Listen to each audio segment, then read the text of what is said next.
Now, as a veteran of many years in American politics, I'm going to tell you something somewhat shocking. Joe Biden will not be the nominee of the Democratic Party in 2024.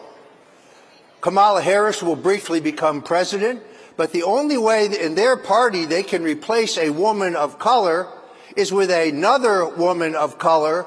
And yes, you heard it here first. The Democratic nominee for president will be Michelle Obama. They have already rigged their primaries.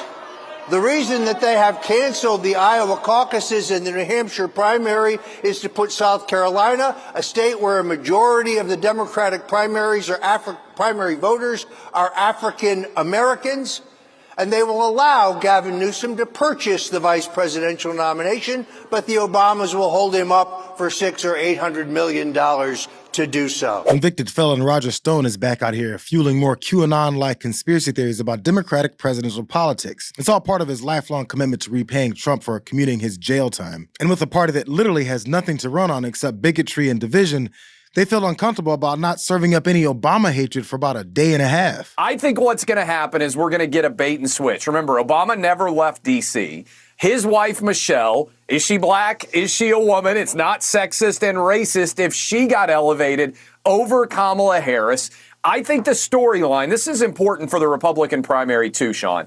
I think it's moved from who can beat Joe Biden to everybody can beat Joe Biden. Ron DeSantis, Nikki Haley, Vivek Ramaswamy, Donald Trump, whomever the Republicans pick would beat Joe Biden. Democrats aren't stupid. They're going to get the Republican nominee in. Then they're going to pull a bait and switch at the convention.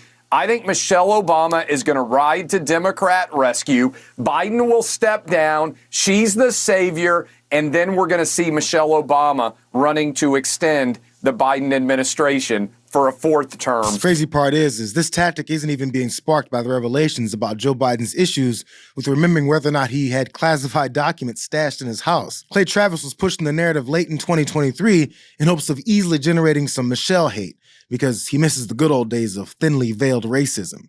But even standard Republicans like Karl Rove couldn't see the political usefulness in pushing this narrative. I keep hearing that Michelle Obama will be shifted into the... No, you're shaking your head. It's not going to happen?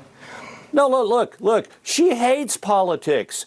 You read her autobiography. She didn't want her husband to run for the state senate. She didn't want him to run for the president. She is not a political animal. And besides, look, Barack Obama was my charge at the White House. I dealt with him for 3 years. He's a smart guy. He would know that if Michelle Obama woke up tomorrow and said, you know what, I've decided after a life of hating politics, I want to be the vice presidential running mate or run for president, people would say, you know what, that's Barack trying to get a third term as president, and they wouldn't go for it. But the starting point is she hates politics. This is a weird obsession of a conspiratorial right, and it's just lunacy, pure lunacy. What they're probably hoping is that the white supremacist vote that they've cultivated for years won't go dormant while they compete against an old white Democrat as the target. And since they believe they've successfully demonized Kamala Harris enough, they need a more hated name to toss out.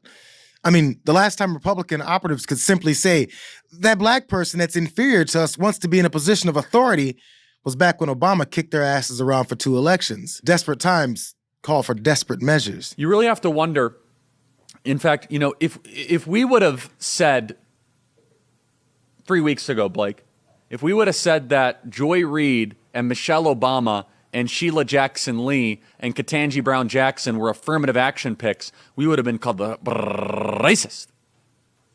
But now they're coming out and they're saying it for us.